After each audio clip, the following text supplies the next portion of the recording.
That's awesome. Well, welcome everyone. Hi, I'm Doug Reed. I'm the director of the MA program in Educational Transformation. Very glad that you're here tonight. I appreciate it. It's our first speaker series event for the fall semester, so welcome. And we have a great panel here tonight. I just want to give a few words for folks who may be watching on the stream or for folks who are new to the program. Just a few words about the program. So we are a 12-month interdisciplinary residency-based program that brings a social justice and equity-based lens to teaching, learning, advocacy, and policy. We have two concentrations in our program. So when I mention them, shout them out. Okay, so give a big hand for your concentration here. Learning and teaching. A joint master's and teacher certification program focused on culturally and linguistically responsive and asset-based teaching, and advocacy and policy. Let's go. You're in the house, okay. Which gives students the conceptual tools and voice, clearly, and knowledge to transform both the policies and structures of education in order to support vibrant anti-racist classroom practices. So if any of this sounds interesting and you're looking for a graduate program to apply and you're not an alum, as we have up there, our priority deadline for scholarship applications is December 15th. That's for our cohort that starts in summer of 2025. Those applications are open now. Go to our website.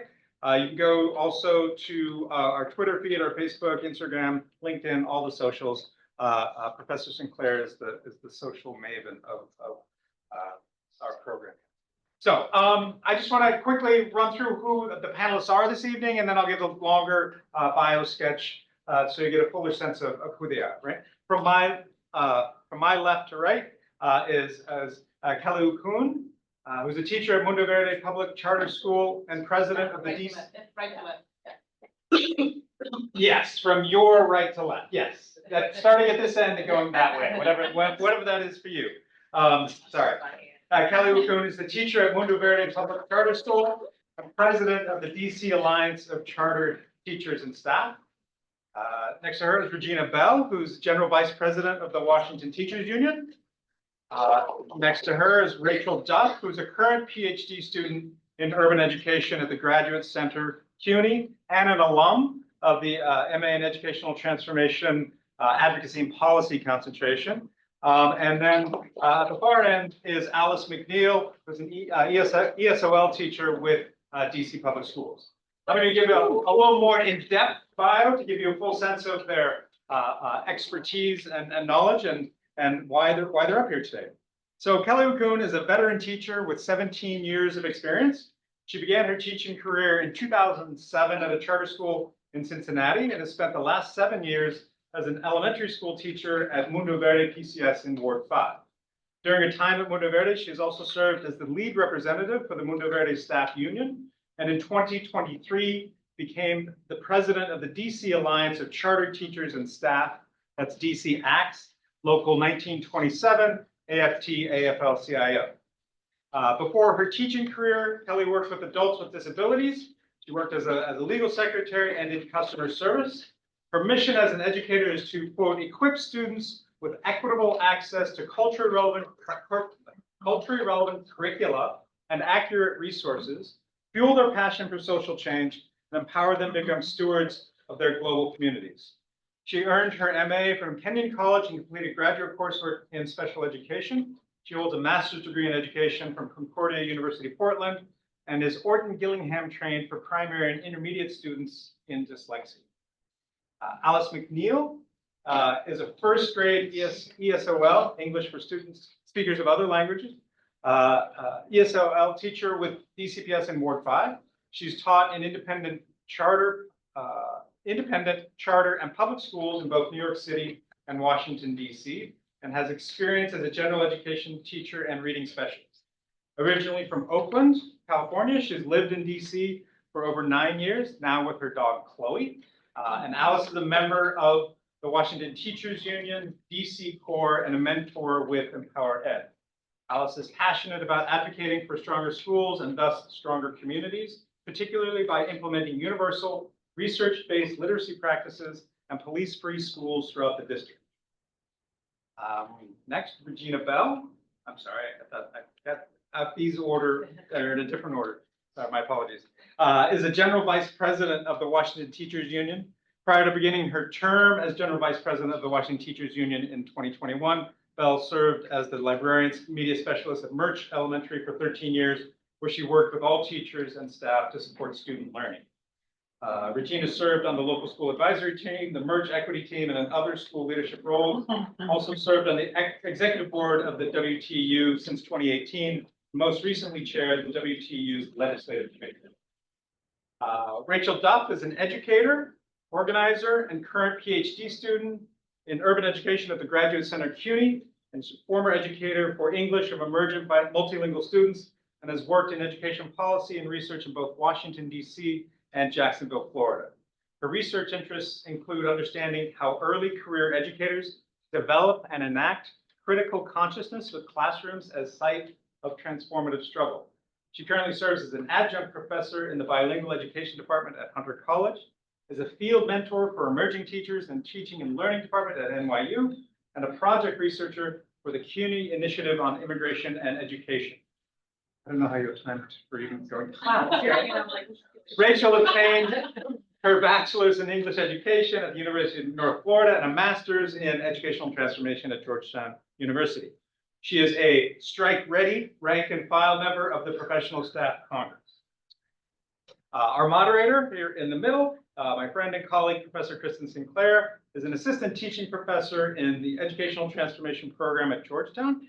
Through her research, teaching, and activism, she seeks to understand the pedagogical, political, and emancipatory potential of the relationships between young people and their places. Drawing from theories of critical civic engagement, spatial justice, abolition, and youth socio-political development, her research uses qualitative and mixed methods to study place and community-based education and young people's growth and development as citizens, activists, and policy actors. Her current research explores the strategies and tactics that youth and community organizers use to influence local policy in Washington, D.C. She has an education in She has a PhD in education policy from the University of Maryland, College Park, and worked as an educator and high school mental health counselor prior to graduate school. At Georgetown, Kristin teaches classes in social justice and education, policy analysis, educational advocacy, and organizational change, and coordinates the advocacy and policy residency program. So I just want you to all give them a big welcome.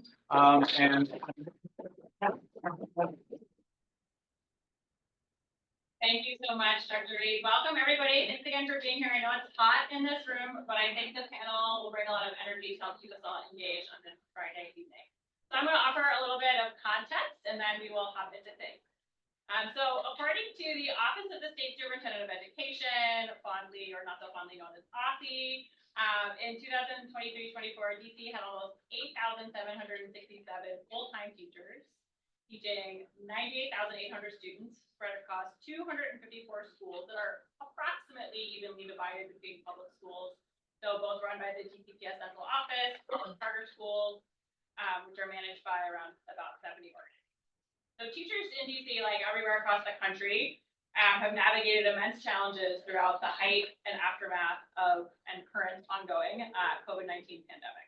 So Dr. Reed mentioned the research project that I've been doing about the landscape of education advocacy and organizing in DC. My colleague Alicia Butler and I from Wesleyan interviewed over 60 educators in the city, and they identify a lot of major concerns, which I'm sure we'll hear more about tonight, including but not limited to teacher wellness and retention, school and community safety, student mental health, meeting their students' basic needs, disparities in school funding that perpetuate inequities along lines of race and class, and lack of resources and support to do their job well.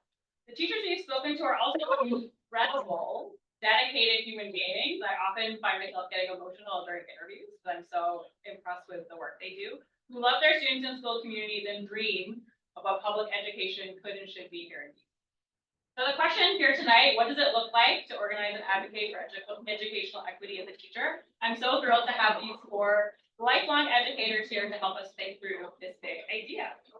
And So enough of me. To begin with, we'll let our panelists say a little bit more. Could you all please share a little bit about the school you work at, or have worked at, and why you became a teacher? Alice? Hey, I'm Alice. If you can't hear me, just do like that. That's what I tell my students, and then I'll be louder. So I've worked in a lot of schools, like my bio said. I currently work at a Title I school in Ward 5. The population at the school has changed really drastically in the last 3 years. So the school historically has been a Title I school, but the vast majority of the population was Black, African American. And then with the recent arrival of migrants from Venezuela, their temporary housing is along New York Avenue, and that's inbound for our school. So while the racial makeup hasn't changed that much, the number of students that speak a different language has changed rapidly, and that has been really difficult for the staff to navigate at this school. And it's also exposed other cracks that have always been there, but weren't as apparent because most of the students there spoke English. So really thinking about like how we're working together, and there's been a lot of challenges with that, and that's where I work. So I used to teach, as you heard in my bio, I used to teach middle school in Duval County Public Schools, which just is situated, from like a place-based perspective, contextually, Duval County Public Schools is in Jacksonville, Florida, which is in Northeast Florida, which more broadly situated is in what I would contextualize as the Deep South. And I taught 6th through 8th grade English to emergent multilingual students. And I loved that job. I've said this before, in like different courses and stuff, I thought I was gonna be like a 35-year classroom teacher, retire, that would be my life, and that's what I was hoping to do.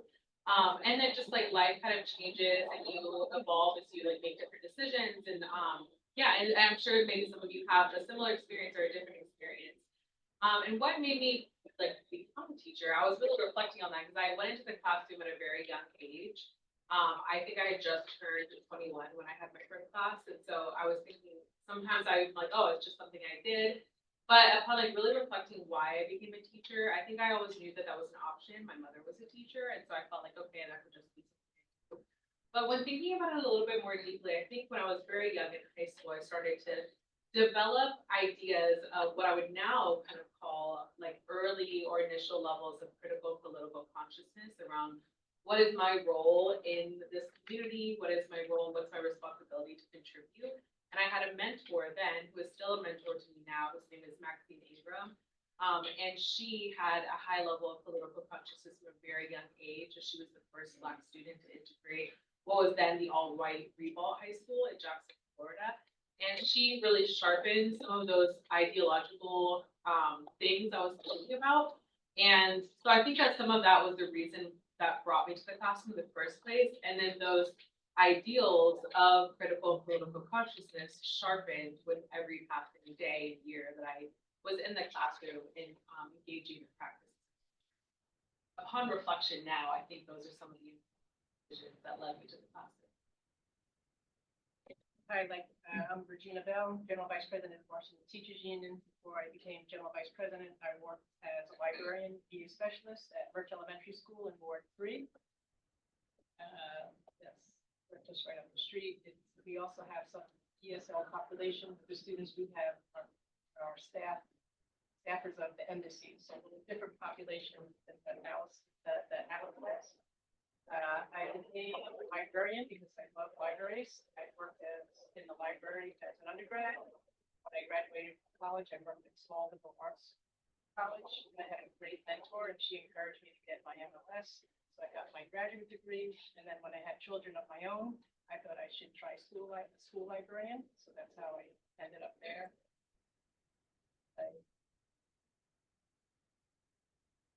I just started. I'm Kelley Ukhun, and I think I've always knew that I was going to end up as a teacher as a small girl. I remember playing in the basement, and I would line up the folding chairs from like the family reunions, and I would let them out, and I would put all my stuffed animals and doll babies in a row, and I would drive the bus to school. I would be the bus driver, and then I would turn the chairs around, and we would have class. And then when class was over, I would turn them back around and I would drive them back home. So I think that I knew but every movie that I started to watch that had like teachers, they were always like, had like really shabby clothes, and they always like drove jalopies, like really raggedy. So I knew that I'm not gonna be a teacher until I'm old and I've like lived my life.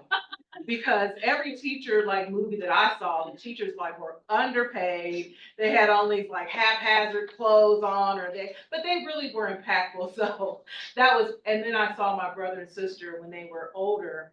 When they were much older than I, well, not much older, but they were older than I, and they would come home from school, they would have like homework, and I'm like, well, where's my homework? And I was little at the time, so my mom would like, I would climb up on the kitchen table, she would like give me paper, and I would scratch out stuff like, I want homework too. Another incident is when I watched my mother work with my brother who had dyslexia, and she would tutor him after school, and his teacher would also help, and I watched my mother and his teacher like double team and like help my brother overcome dyslexia. And that also like really connected with me. And so what I did after college is I went off and I did other stuff. I became a legal assistant, legal secretary. I worked in customer service. I worked as other jobs. I was like a jack of all trades and a master of none. But I knew that the experience that I had in the real world, I worked at McDonald's, I washed tables, I vacuumed floors, I was a custodian. So when it comes to like support staff, PSRP, when it comes to, secretarial work, administrative assistants, when it comes to those jobs that some of us overlook or that we take advantage of, I knew that I would have the wealth of experience that is needed to come into a classroom and to show students like what it means to be, in the world today, what humanities and ties to our work environment, to what it means. I was a camp counselor. These things were invaluable to my work as a teacher. So later in life, I became a teacher. It wasn't until 2007, I was 37 years old, that I became a teacher. And so now when I'm in the classroom now, I want to be that little old lady that comes into the resources room and, come on now, let's go ahead and start reading today. Like, that's my story. That's who I want to be. That's who I want to grow up to be. So I think it's always been inside of me, and that's who I strive to be. I know I still look young though. So I don't need to tell anyone in this room that teaching is more than a full-time job, right? But all of the folks up here have taken on work outside of the classroom. So I'm wondering if you could share a little bit about what kinds of advocacy and organizing work you do and what motivates you to do that. And Kelley, will start with you, and then other people can chime in as they wish. Well, the advocacy work that I do now it really started in 2014, when the charter school that I was working for 7 years in Cincinnati, Ohio, was closing. And it was closing because the Ohio Department of Education said that they could not reopen without an educational sponsor. And the reason why they couldn't open without an educational sponsor, because the sponsor said that they weren't going to renew their contract. And the reason why that was because of fiscal mismanagement. They were already on the fence already, because at that time, the Ohio Department of Education, ODE, gave the charter schools a grade system. You didn't make the grade, you were going to be put on the list, and then if you put on the list, you were subject to close if you didn't make the grade. Well, they were already on the list, they came back, but they couldn't get the educational sponsor. So a group of teachers, we formed the VLC Academy Concerned Staff Committee. And we tried our best to find out what was going on with the school, what kind of policies were in place, how can we organize. We got a lawyer that went pro bono to help us try to organize and create a union so that we can try to save the school. We talked to Cleveland Acts, the charter school union up in Cleveland, but we were all the way in Cincinnati. Cincinnati Teachers Union, which is affiliated with AFT, they couldn't take us because we were charter, and that just wasn't an opportunity for us. But we organized. We talked to them. We had meetings with the administrators, and I realized then how important it was, how very important it was that teachers unite. how important it was that we should have done this years ago. We heard about it. We knew what was going on, but we were intimidated by what was going on in our school. We all had job insecurity being at-will employees. We didn't know what it meant to organize. So my work today is to pay back what I couldn't do then. So when the teachers at Mundo Verde were organizing, I got wind of it. I had job insecurity because I was a contractor. So I knew that, you know, I'm balancing what my family needs versus what my heart was telling me, because my heart is definitely an advocate in advocacy. And then I got to a point where I said, I don't care. And they formed like the staff union or the staff council, where they wanted to know, okay, let's define the problem. Okay, give you a break. And at that point, I shared my story with the staff and I said, don't end up like us. You know, don't let it go too late. This is what happened. This is my story. Get involved, you know, teachers, get involved, talk to the leaders, find out what's happening, go to your board meetings, you know, get involved in what's happening, share with them what's going on, go to your council meetings, find out what's going on in your city before it's too late. Because if you don't find out what's happening now, you could end up like the school, and I would hate for that to happen because the school is a really great school. Guys are really good. So I got involved and they unionized and they won their election, and then COVID hit. And then Scott from Empower Ed came along. And so I got involved and learned advocacy through AFT, American Federation of Teachers, and organizing, what that meant. They taught me how to organize, and then Scott taught me how to be an advocate. So I had these two great organizations that were teaching me how to, you know, share my voice out in the community, AFT nationally, Scott locally, through DC Council. And that really helped. You know, what I recognize is that, you know, the advocacy doesn't stop when you walk out of the classroom door. And that advocacy is an extension of my teaching forward to my students. I owe it to the teachers that I work with every day. And so the advocacy that I do today, sometimes I wonder how it gets done. I'm a full-time classroom teacher, and I do the work at Empower Ed as well as with the charter school unions. We won 2 elections recently with 2 other great charter schools, and we're hoping that teachers can get a seat at the policy-making table. They can get a seat at the table, the decision-making table in their schools, in their local governments, in the councils, because that's what's needed. And for the decision makers out there, listen to the teachers. You know, a lot of the systemic problems that are happening, I know that a lot money is being thrown out at us. You know, money doesn't always solve the problem. Money doesn't always solve the problem. You know, what we need to do is stop the unilateral decisions that are being made and get some voices at the table that are diverse, right? That are boots on the ground, which are teachers and staff, support staff. Because we're not just talking about people who are leading the instruction. We're talking about the people who, if I break it, they fix it, right? They paint it, they fix it, they clean it, they cook it. We're talking about the support staff as well, who are often the very last to get a seat at the table. So the advocacy work between DCX, between Empower Ed, you know, they should come from a variety of different places. So, you know, I mean, there's so much more that I can probably say, but that's probably the greatest thing is that, you know, teaching, what motivates me, of course, is the fact that advocacy is an extension of the teaching that I do. So thanks. Yeah, well, I agree that the purpose of the union is to advocate and organize public school teachers. That's my full-time job. I'm lucky. So, but even prior to being a member of the union, when I worked at the elementary school, I worked closely with the education technology group at the central office, and we piloted blended learning programs. And one program supported students who had deficiencies in foundational literacy skills. So we use that program to help kids. And I continue that work today with the union. So even though the purpose of the union is to make sure that negotiate and enforce a contract. The real goal is to.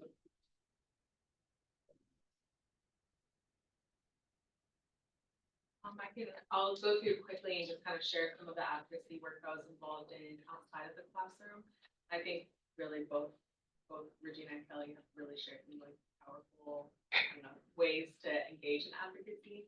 And so thinking about what motivates me, I would say like I'm motivated by great love.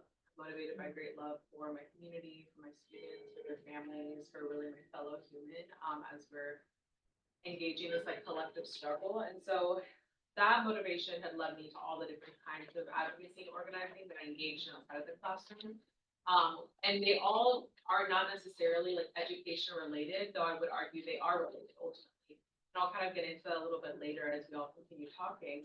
But the first really outside organizing that I did, and both prior to and continuing while I was in the classroom, was community organizing, specifically with the group in Jacksonville called the Jacksonville Community Action Committee, whose mission was and is a Black-led grassroots organization fighting for self-determination and freedom in Duval County.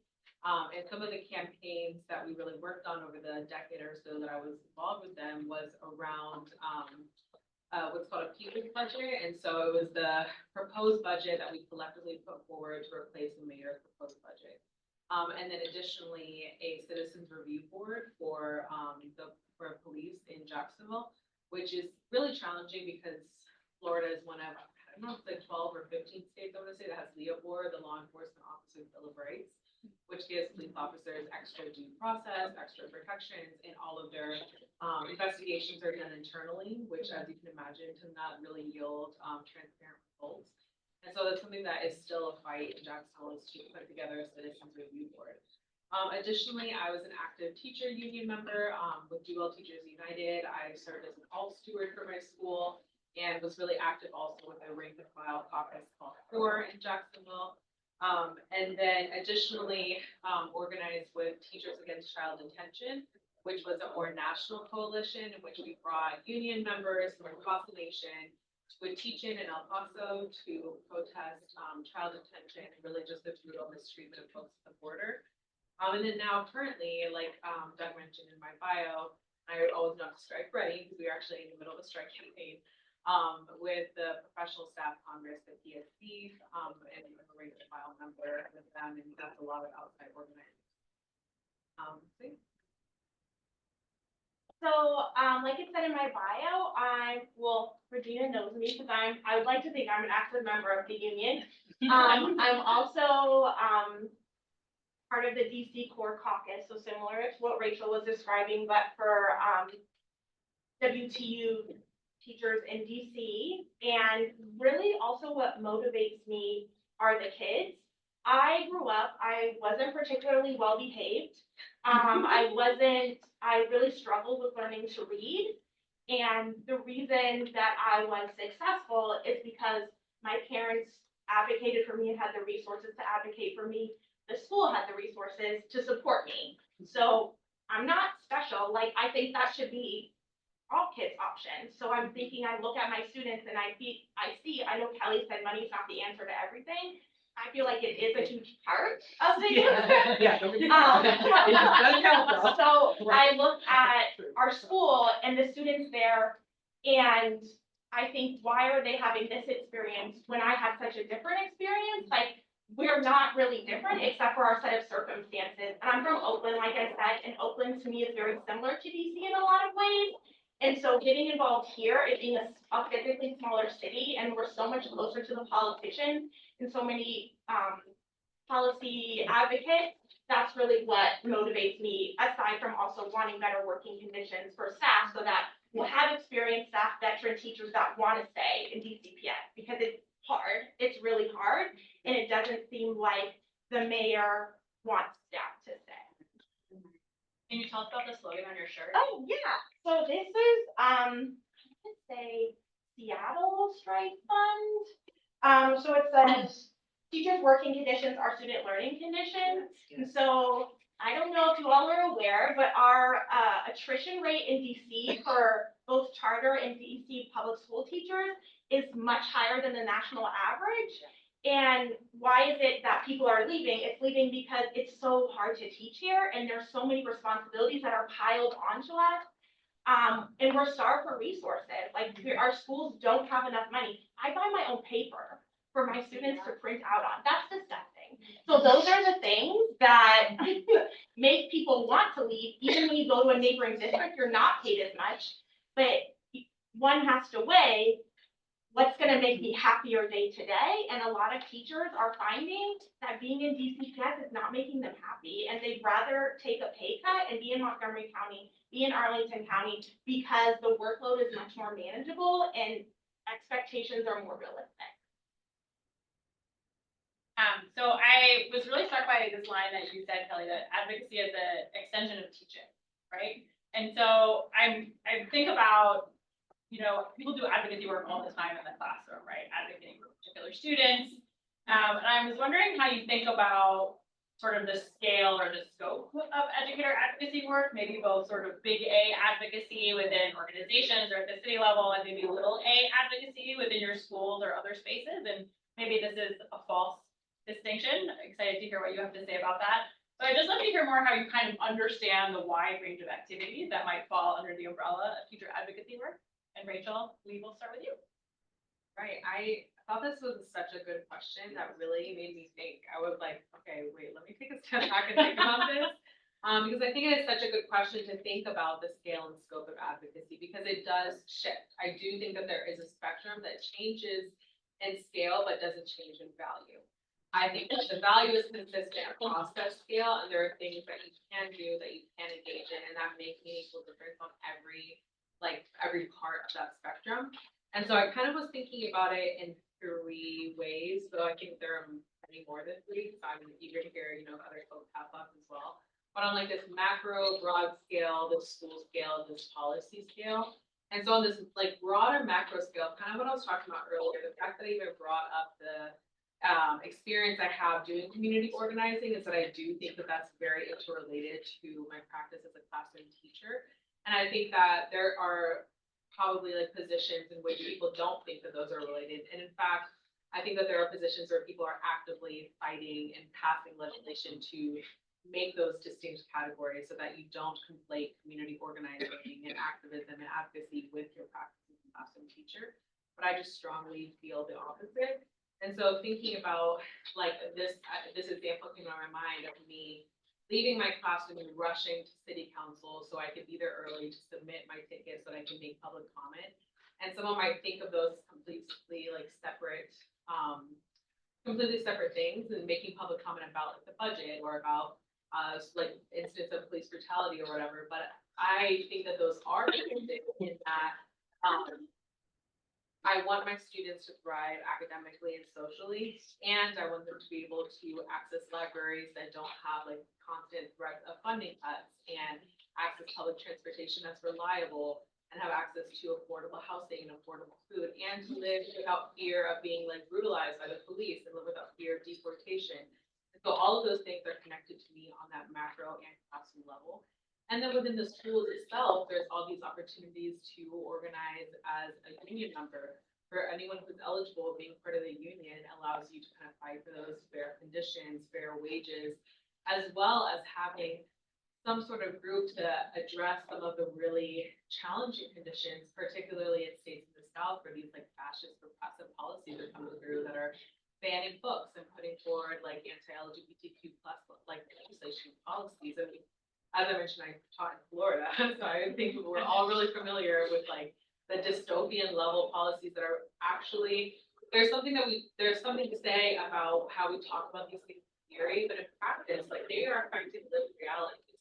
My last semester in the class was spring of 2020, and since then I've still been like connected with teachers who are in the classroom, and like it's not just talking points, like truly libraries and schools are empty in Will County. They have removed all the libraries.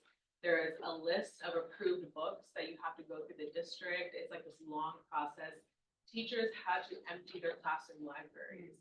And I like thinking back, I mean, I took like painful amounts of time to cultivate my classroom library. I had over 15 languages represented in my classroom, and I would take the time to make sure there was a book in every language, and there was a book representing as many perspectives and stories and experiences that I could think of. And to have to pack all of it up and take it home is just heartbreaking. And teachers were devastated. And then I'm talking to me about like examples, but like after the Don't Say Gay law passed, the HB, I don't even remember right now. Admin was told to do all kind of go to scrape the safe space stickers off the walls in classrooms and thinking about what kind of message that sends to students. So there are like these opportunities on this level. And then finally on the policy level, I think truly, I mean, I think like the title of this talk to teachers as the policy actors is so true. And just two quick instances of policy changes that I witnessed both as a teacher and being involved with teachers in Duval County specifically. One was the half penny sales tax, which I was in the classroom, which was to the sales tax money to go to improve the structural conditions of Duval County schools. We have some of the oldest buildings in the state of Florida, and we're like quite literally falling apart. And that was like a really laborious process to get it on the ballot. It took so much advocating, and there are lots of stakeholders who would say they like had the biggest role to play, but clearly it was teachers. It was a teachers union that fought tirelessly to get that on the ballot. And when it finally was on the ballot, it passed like 80%. Like truly public education was the most popular candidate on the ballot that year.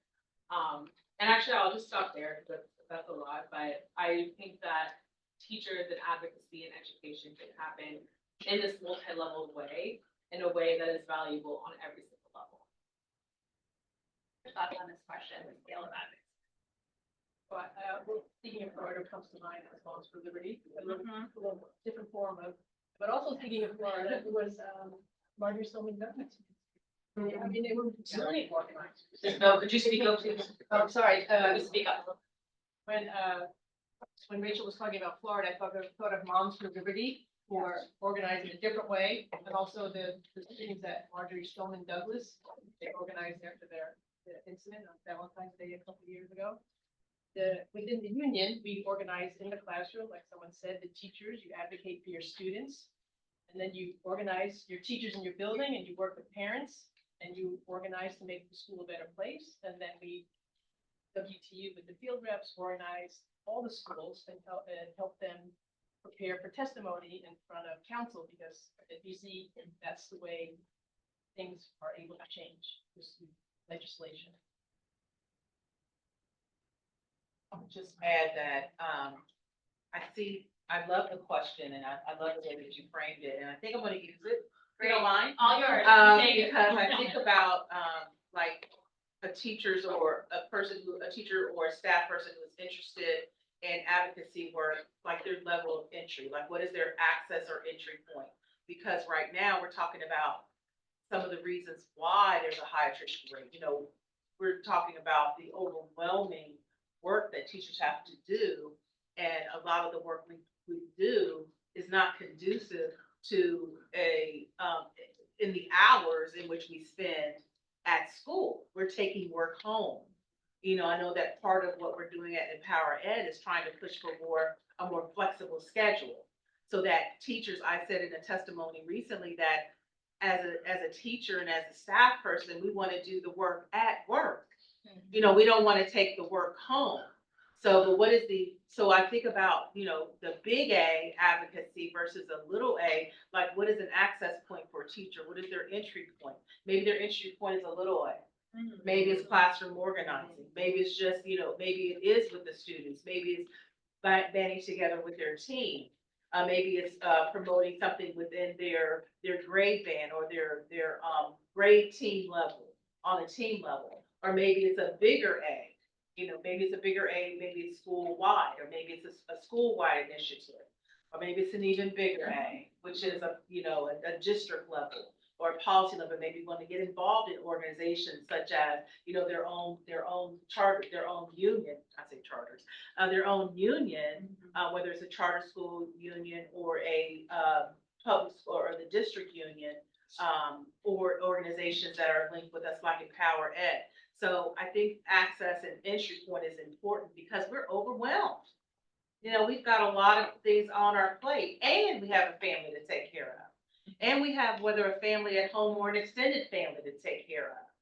And a lot of us are still, including our students, are still dealing with the residual effect, the ongoing residual effects from COVID-19, from the shutdown.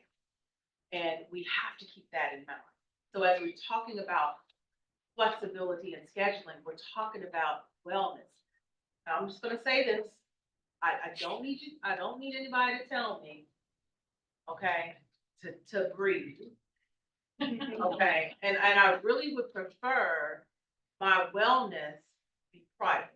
Now, I don't wanna go into a PD where we have yoga balls and stretching, you know, and, you know, stones and, you know, misting.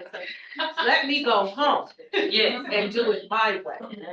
You know, I have my way of doing things. Give me the time that I can go home and I can take care of myself. I mean, I appreciate it, but give me the time and the flexibility so that I can do, so that's wellness to me. Wellness is being able to, is to get the self-help that I need in my own way, but give me the flexibility that I'm able to do. So that's, so advocating in that way, whether it's a little a larger A, or a big A, accessing it and allowing teachers and staff to be able to choose their entry point, I think is also important in light of how much is on our plates already.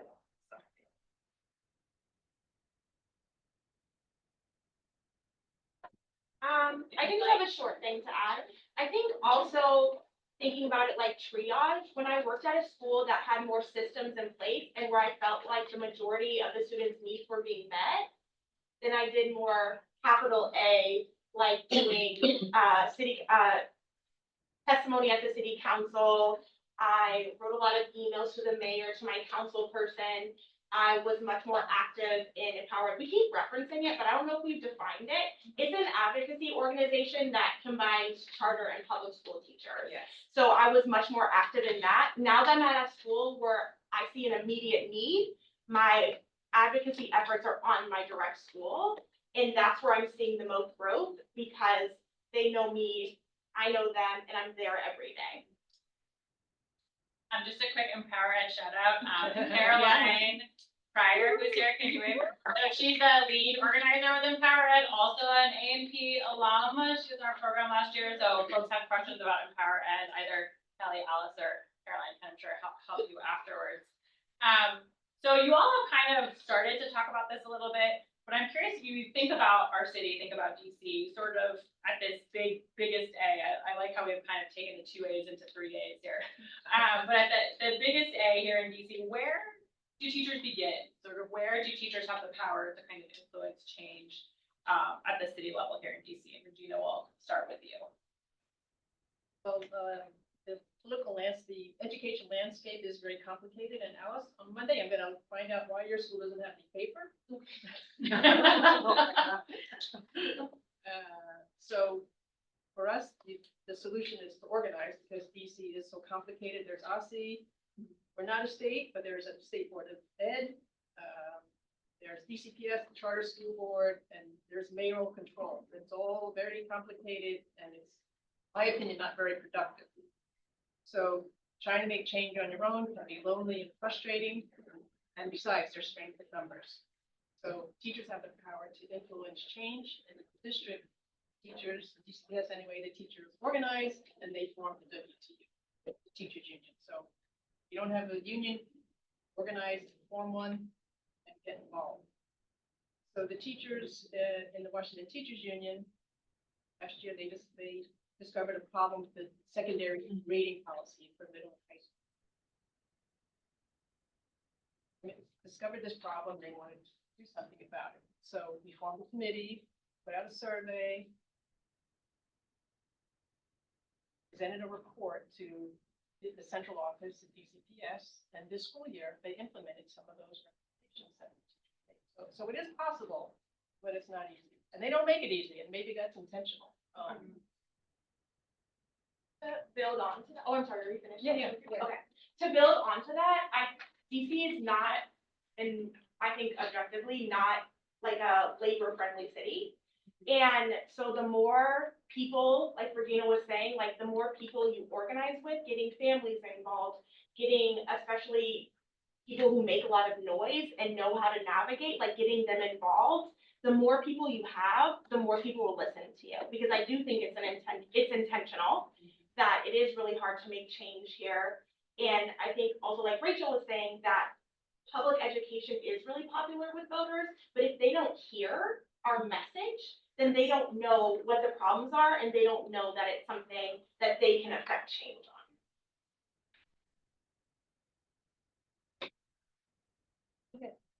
The only thing that I was gonna say, I'm not gonna speak too much on this, but honestly, my experience in DC is limited. But thinking about like actually being involved in decision making in DC, I think like really one of the important steps is actually understanding the structure of power in DC. So understanding the structure of governance. I think much of which you'll probably go through this program, but sometimes also it's really overwhelming learning so much, but taking the time to really sit with what are the structures of power, you know, get out your chart sheet, cut it out, how do you understand, like Regina said, I think it's really complex here in DC specifically. So to understand who has decision-making power, how do you address those people, where is your role, how can you fit in?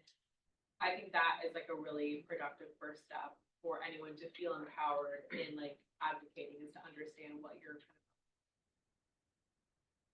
of. As you notice, I was real quiet about this question because the landscape in DC is, as far as the policy and decision-making, is very complex. I'm just from Ohio, very simple people. You know, things are pretty straightforward here, but I would say that, what I would suggest is that link up with an organization. I would be lost without organizations like EmpowerEd, who break it down for you. And, Scott at EmpowerEd, Caroline at EmpowerEd, they give us a like a layout. They give you a layout of the land. You know, they give you a layout of what the policies are and where to go. And, you know, he kind of breaks it down. Like, I'm learning the policy. I'm learning about where to go in DC for, who's making the decisions, to help me find out who's making the decisions in charter schools.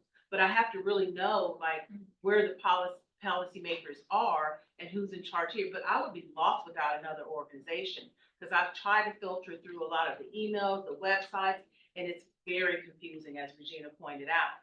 So without partnering with our sister organization here, WTU, we're under AFT, both of us, DCX and AFT are both affiliates of, WTU and DCX are both affiliates of AFT. Without, you know, organizations like EmpowerEd, and I'm sure that there's some other ones, I would be very, very lost on who's making the decisions in DC about education. So that's the short answer. We have a chart. There's a not very good chart or sufficient one, but hoping to try to make it better because it is very complex. Yeah, we've talked about that a lot in our classes. So I've heard people talk about a couple different strategies. So like actual ways to go about trying to influencing change. People talk about testifying in front of DC Council, organizing. I'm curious if y'all could share any other strategies that you've used. I think Alice was talking about sending emails and writing letters, other strategies that you've used to try to influence change. And Kelley, let's hear from you. Well, you know, for me, it's helping to organize charter schools in the area, because again, they take up about half of the student populations in DC. So, getting the other voices out there to come and be a part of the decision-making process in the educational world in DC is really, really important. But as you know, charter school employees are mostly at-will employees, so there's a lot of intimidation here. As soon as any, you know, charter school, most of them know about their staff organizing, they immediately throw in their anti-union campaigns. So it makes it very hard for charter school staff to engage in, you know, conversations with their administrations on, you know, policy changes just at the school level. You know, it's about, okay, well, I want you to fill out this survey so that we know what's going on. Okay, the staff fills out the survey, and then some, you know, a change may or may not occur, but really doesn't speak to really the systemic problem that's going on in the school. Usually, maybe it does, maybe it doesn't, but I know that a lot of calls have been made to our organization for charter school teachers that are scared, staff that are very scared. We have, you know, charter schools that are reaching out now. They are very fearful because they know once their school administrators get wind that they are even thinking about organizing, or they're thinking about even challenging some of the policies or decisions that are gone, that their administrators are going to start a firing campaign on them. So, you know, what I would share with them is to get involved in a larger structure that answers a bigger question and, you know, be brave. Be brave. So, you know, and that's what I had. I had teacher-led campaigns that influence education decisions, testifying at public hearings, helping charters organize, and working with organizations like Empower Ed locally and AFT, who also provide, you know, bargaining training and educational training that can also help teachers. So that's what I have on my list. Thanks, it's a good list. Anyone else have anything to add to that list? Yeah, I think social media is really powerful. Government officials are checking social media, and they don't want to be embarrassed. And whenever they are embarrassed, problems get solved like that. So that is really effective. I think also for me personally, it's important to, when you're asking for help, give them the solution that you want, because the help that they offer is often not the help that's really helpful. I always rely on facts, so I always have like statistics, I'm citing my sources, and then I give a solution, and that I also think is important because people know that they can trust what I'm saying. I'm not exaggerating or hyperbole, I'm saying this is what happened, like I stick to really facts. I keep my emotions out of it when I'm advocating with my teacher friends at work. I have a lot of emotions, but when I'm talking to policymakers or advocacy groups, it's very fact-based. And I think that also lends a reliability, which makes people feel like, oh, they can come to me and they know that I'm gonna give the real story. And we also try to organize with broader groups, Empower Ed, of course. And each ward has an education council who focuses on issues in their ward. So we organize with them. The DC Fiscal Policy Institute, who focuses on the budget.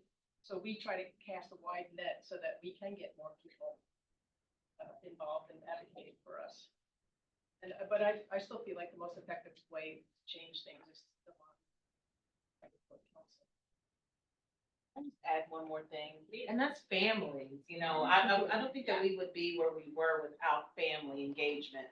And our families were a great source of help and support for us in early days of Mundo Verde organizing for the union. So getting involved, having the community of families of the schools and of the community get involved as well, and letting them know what's going on and what we're doing is really helpful. I sent this message out that I would be here to the families of my students and let them know, and then I got a lot of support for them.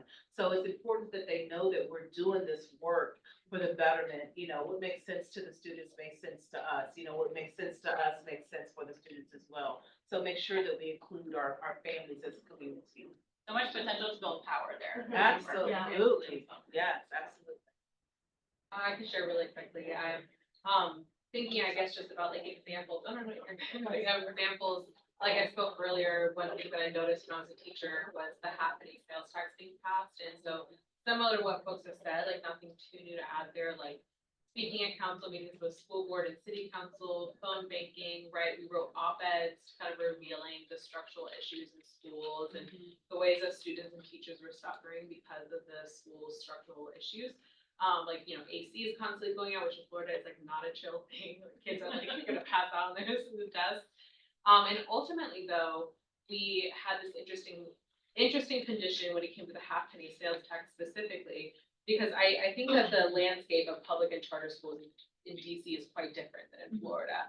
And in Florida, there was still quite a contentious relationship, and there was this contentious piece around the half-penny sales tax where lobbyists for charter schools wanted that money to also go to their schools, and public school advocates were not happy with that because they were like, your schools are brand new. Why would you get the half-penny sales tax money? But there's this like ongoing kind of competing interests that made it difficult and seemed like it was going to put us at a standstill. But ultimately at the state level, they ended up changing the statutes so that any sales tax would be by state law eligible to go to both charter and public schools. So then the issue became a moot point. And then you saw this moment of what I would kind of maybe use Bell's interest convergence theory to apply. There's this convergence of interest, competing interests that are now have the same goal. And so once that happened, it very quickly moved to the ballot. And because we had set the groundwork of all of that advocacy leading up to it, the public was well aware and it passed really overwhelmingly. And so I always thought that was an interesting case in which that happened. So yeah, that's just So we've already heard about some barriers that you faced. I think one of the biggest ones is sort of the complexness of the system, the opaqueness of the system. We're curious to hear about any other sort of barriers and obstacles you faced when doing advocacy and organizing work. And Alex, can you start with you? I think the biggest barrier is time. Mm-hmm. Being a teacher, every day I feel exhausted. I feel really happy, but I'm exhausted happy. And so just having the energy, like before I came here, I had a large iced coffee because on Friday I'm exhausted. I think also there can be, Kelley was talking about in charter schools and public schools too, we face retaliation. Yes. And I've worked at schools where the admin wanted me to talk a lot. They were like, McNeill, why aren't you saying something about this? You should say something about that, because we're not thinking about admin right now, but they don't have the same protections that we have as teachers in the DC public school system. And then I've also worked at a school here in DC where when I testified from the council and I said the school's name, the principal didn't like that. She felt like I was calling the school out when really I felt I was calling the system out. And so that made things very uncomfortable for a while. I worked at a charter school in Queens and we started a union, and they were not happy about that, as most places that don't have unions are. And they started to write me up for every single thing. I couldn't give them room to do that. I had to make sure I got there every day a little bit early, because if I signed in 2 minutes late, it was in my file. I also, I think when you're an advocate, you have to be really good at your job so that you can, you're not thinking, oh, it's a disgruntled person complaining. And that's kind of an unfair thing, but that is policymakers and people that want things to keep the status quo are going to use any excuse to discredit you. So you have to be really strong. You have to be on your P's and Q's and not give people a reason to say, don't listen to that person. So I think that's also in documenting everything.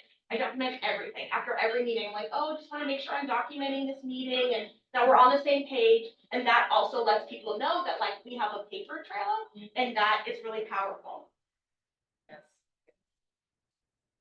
Yeah, retaliation in DCPS is real, even though we are in union. You have this antiquated or oppressive teacher evaluation system, and if a principal doesn't like you, they can get rid of you in 1 year, and you don't have any recourse. We'd love help trying to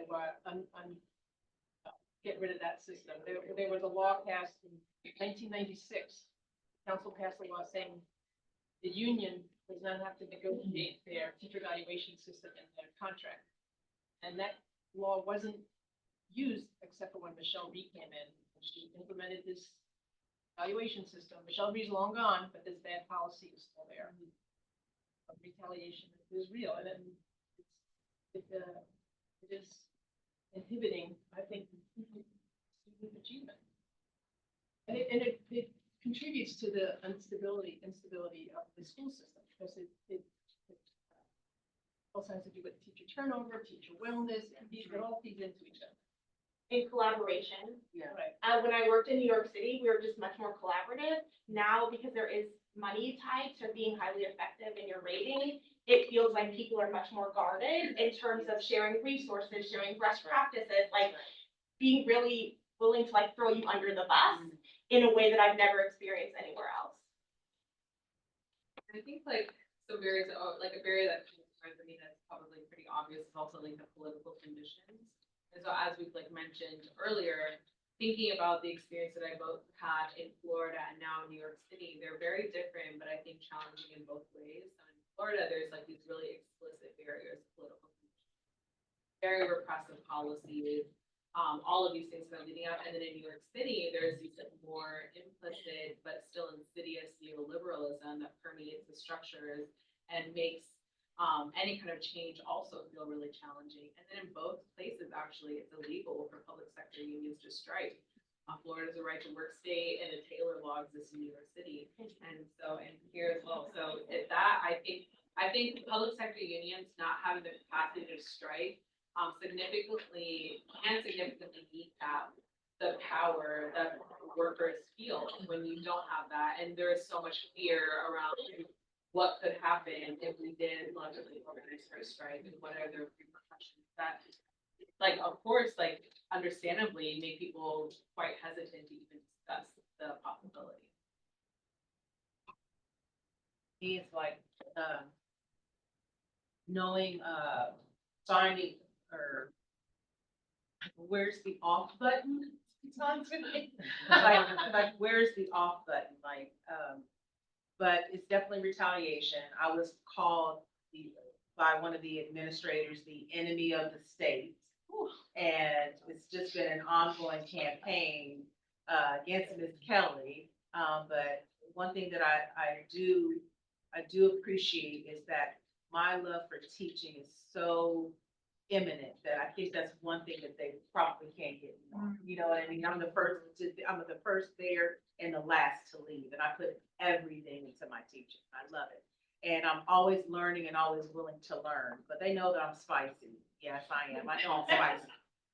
But I think for me, the challenge is, being able to raise my own guard and, representing being fair and representing the diverse voices that I'm charged to lead. Like, that's a challenge, because you know, sometimes you think you know, but then you really don't. And you have to constantly talk to people, constantly need to talk to people to make sure that you are accurately representing the diverse voices out there.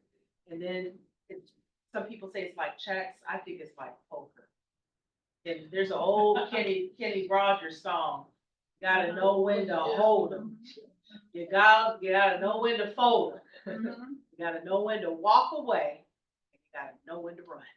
So, you know, it's a poker game. And so I don't know how good I am at it, but I'm gonna try to keep going strong until I know when to stop. So until I find the off button somewhere. I bet Kenny Rogers did not have teachers union. Good It's very applicable. So as you all know, we have aspiring policymakers and advocates in the room. So I'm curious, how do you all think that policymakers and advocates can support teacher advocacy and organizing and center teacher voice? And Regina, we'll start with you. Well, policymakers can visit schools and listen to teachers, and many council members do. But there are many educational advocacy groups, individuals and groups. One person who comes to mind is Mary Levy, who passed away a few weeks ago, but she was a public school advocate for over 40 years. Probably longer than most of you in the room are your age. But she was an attorney, but she had a little niche with school budgets.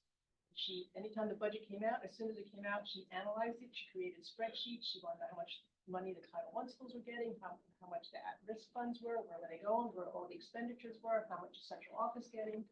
And she shared her information willingly. And she enabled other groups, M.Ed, the WTU, to become better advocates because they knew where the money was being spent. Another person who comes to mind is Mary Clayman, who saw that there was a need to teach teachers how to teach reading. So she's founded the DC Reading Clinic. I think she took that training, and it was a great training. It is a great training, and they can stand it, and they're going strong. And I'm glad that she did that because it's really helped promote literacy in DCPS.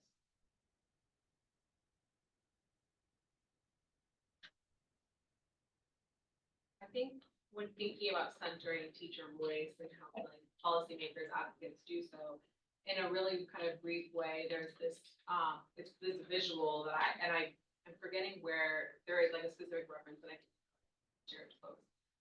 But it's this spectrum of community engagement, and like the far like left column is ignore and the far right is deference. And so I like to come back to that in different roles because that the idea of like deferring to, which is like this release of power, I think is really interesting to think about. And what does it mean for policy? Like, what would it mean for a policymaker to defer to a teacher, making decisions and putting forth like changes? And that I think is probably like a really, like folks are honest, like a really uncomfortable thing to consider is when you get to a certain level of power, how do you relinquish that? And why would you? And so I think that that is an important thing. It's more, I'm offering more questions than answers, but I think that they're important to reflect on. When you gain any kind of power, how do you make that power collective rather than individual? I think for advocates, it's important to just ask teachers, like, don't assume. that you know what's important to us, but come and ask.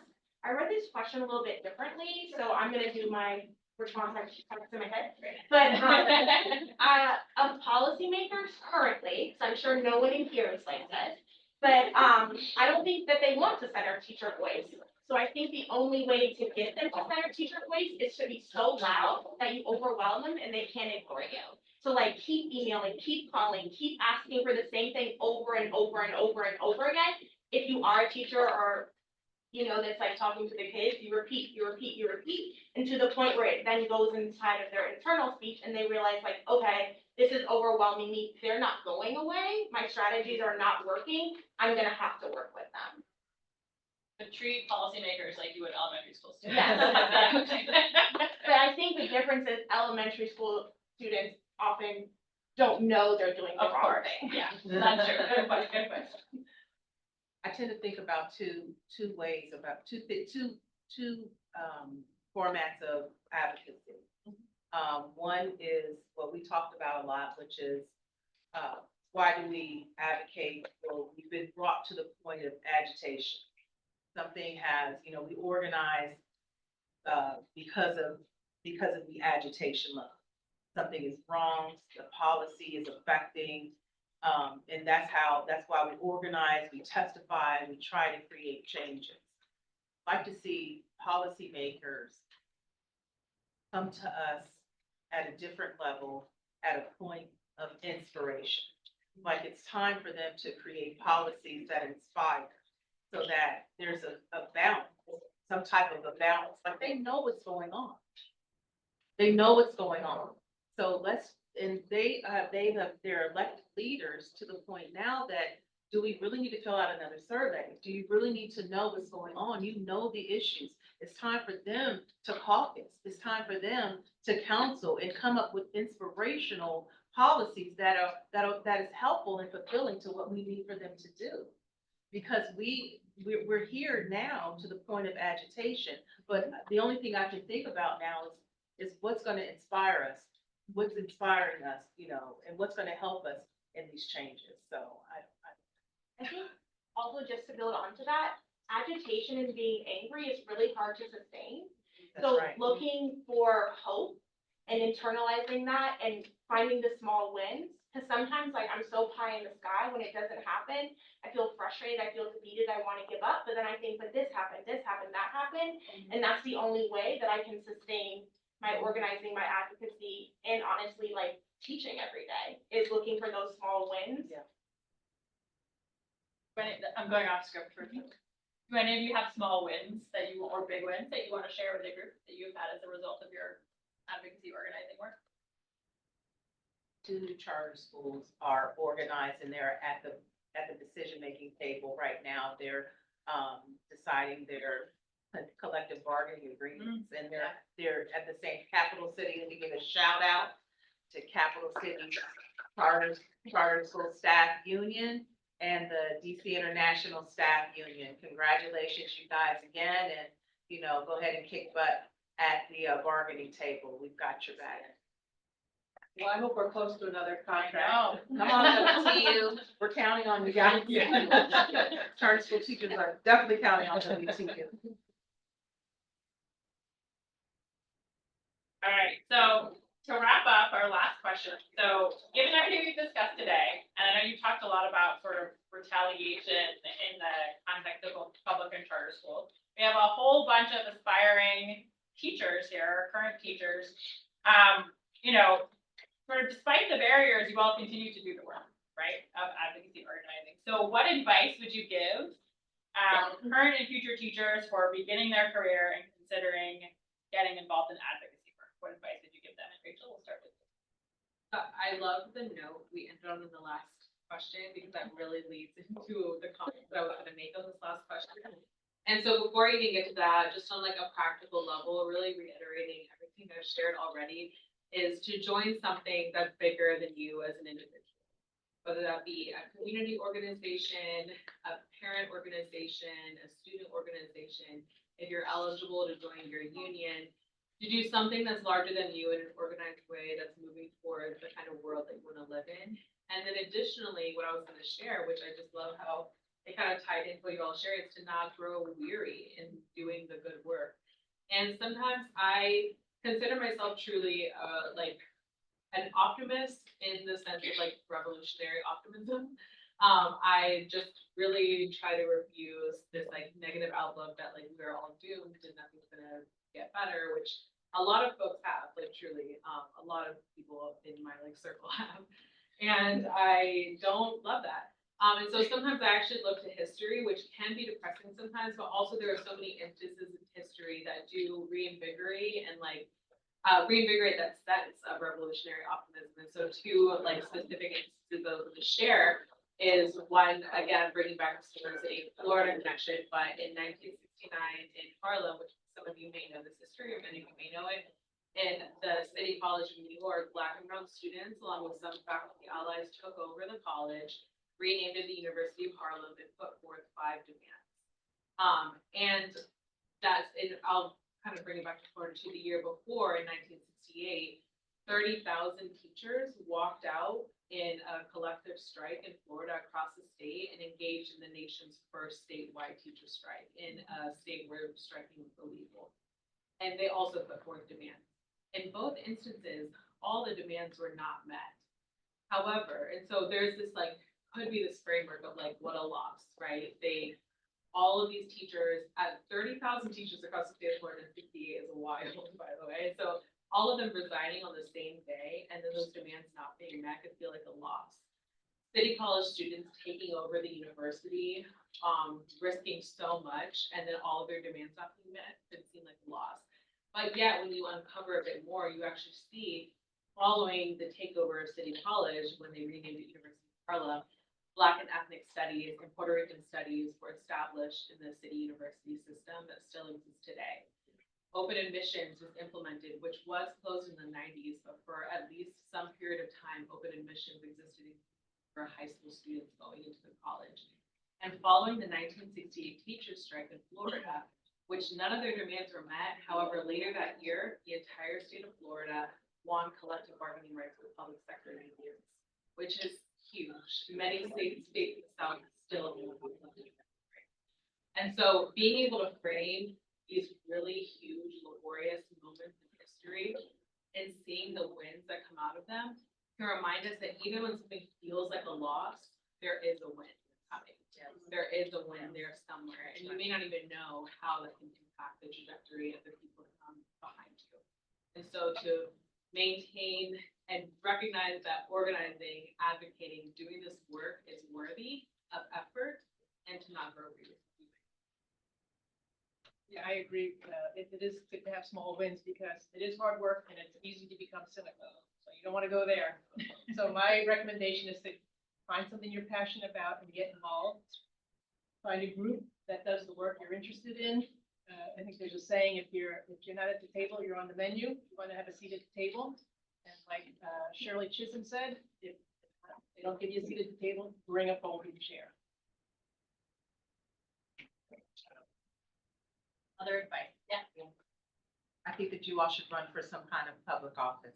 I think we need to I believe that my suggestion to you is get involved, get elected, get on if you're into education, run for your, local or state or, city educational, office and get involved into the politics or into the policies and what's going on in your communities and help facilitate some changes that are needed. And use your master's in transformational education policy and research, to the good of the community and for the good of the world, because we need it. You guys are change agents, and we need your expertise now as the next generation of leaders. So get out there and become the next, policymakers that we need. My suggestion would be to start small. My personal life motto is do one thing well. And so like find one thing, link up with an organization that focuses on that one thing. And then through that organization, you're going to meet people because so much is intersectional, but start with one thing so that it's manageable and you feel like, okay, I can do this. Now I have the bandwidth for this. Now I have the bandwidth for that. And I think, really good advice. Let's give everybody a round of applause.